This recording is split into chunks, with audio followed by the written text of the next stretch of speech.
Polisi menangkap pelaku pembunuhan seorang bocah di Cimahi, Jawa Barat. Pelaku merupakan kakak ipar korban dan mengaku tega membunuh karena kesal dengan perkataan korban.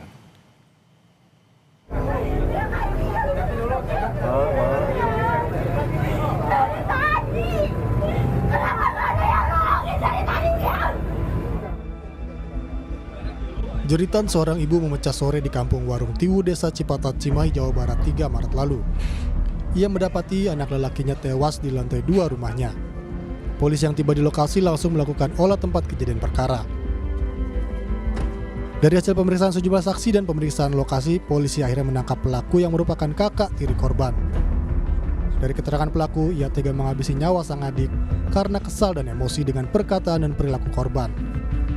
Pelaku MZ kepada adik tirinya adalah kekesalan daripada pelaku terhadap korban. Bahwa menurut pelaku ada perbedaan perlakuan dari orang tua mereka kepada pelaku dan kepada korban.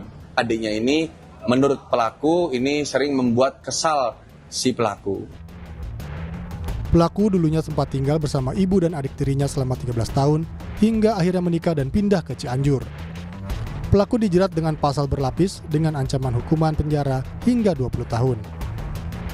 Tim Liputan Kompas TV.